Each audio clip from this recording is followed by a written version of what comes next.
Today's one of those days where I actually feel good about how I look and how I feel. I even did my makeup. What the heck? I'm here to give you an update on what happened at the doctor's office, the oncologist, yesterday. First of all, thank you. The amount of people that have reached out by Facebook message or text or phone call, or all the comments that you guys put on the actual post on TikTok. This is why, if anybody ever, wonders why I post my personal stuff on Facebook and why I post my, stuff that most people don't post on Facebook, and it's up to you, man. If that's not your thing, then it's not your thing, and that's cool. I understand. But for me, I'm an energy person, and I knew that the second I posted that, I would get, lots of energy, good energy coming my way. And we also do better when we feel like we're being supported, right? So,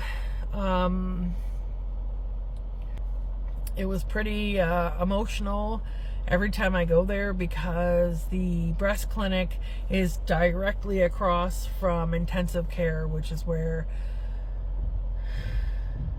my mom passed away. I was trying to figure out what day it is. 2 days from now, it'll be a year. And we went there every day for a week. Pretty much lived there, other than when we slept, my sister and I. Anyway, so that was emotional, but I handled it like a champ. And I knew my mom, I kept talking to my mom, like, I know you're with me, because, quick story, I went to get my dryer, went to get my clothes out of the dryer the other day, the night before yesterday. And a feather, one of our parrot's feathers, fell out onto the floor. So I took that as a very good sign that was my mom. So when it was time for me to go in to see the doctor, they told me to go get Jordan, because I didn't, I wanted him there for support. Plus I knew I might not be able to retain things properly. So I go in, I sit down. Instantly, the doctor I knew I was going to jive with, because his energy doesn't lie. And so he was shocked that I already knew that I was positive for cancer. I told him that my doctor called me on Monday. They had my breast scan on the screen, and so I had noticed that it looked pretty much the same as the one before that, and they had an area circled, which is where they took the biopsy from.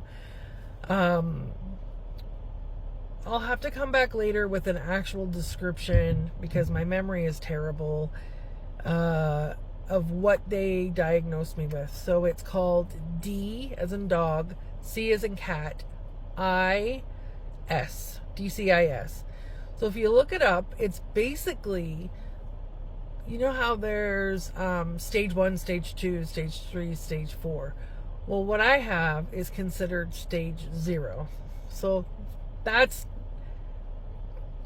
the main news right there. And what that means for me is the calcification is right at the front of my left breast, right by my nipple. So he said he figures that we're going to need to do a lumpectomy in that spot, and then an MRI just to make sure, and then radiation. So we'll cross that bridge when we get to it. I'm okay. You know what? I'm going to live. That's all that matters. But what's really cool is in January or next week sometime, a big group of doctors that are cancer specialists are going to get together and review all of my information and they're going to come together and decide what's the next best treatment for me. He's the doctor that I talked to. I can't remember his name. Was amazing. But the cool thing is, I have all these other doctors helping too. And sorry, that was my notification on my phone. Let's turn that down. So yeah, and I'm sure that's what happens for everybody. There's a nice, cute, an awesome side story that happened while I was in the waiting room that I'll do another video for. So yeah, so now the doctor said go and, you know, enjoy Christmas. And we'll come back to you, you know, you'll hear from us next week or the week after with what the next steps are. So that's good. Jordan and I cried, we hugged. I cracked jokes like I always do with the doctor, and it was a very good appointment.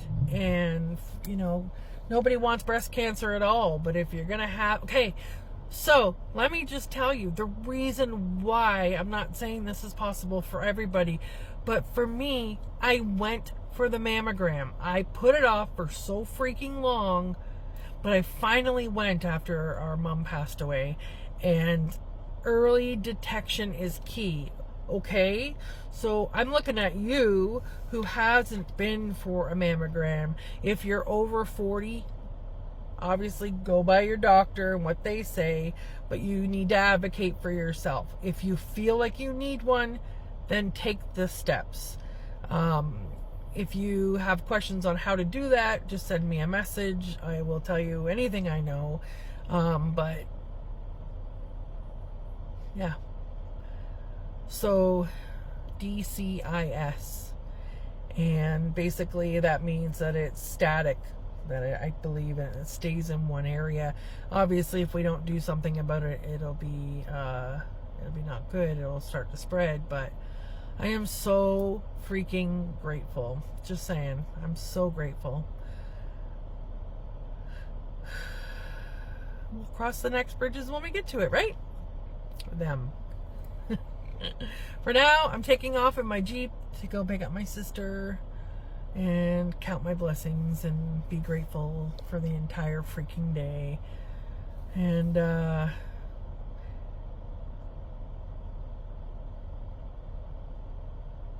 yeah, I can't help but think about the people who don't get the diagnosis that I got, you know?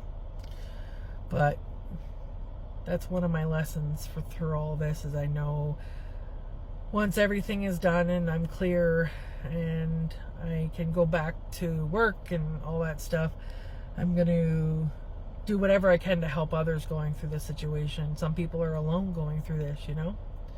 Okay, have a good day. Take care. I'll be back with more.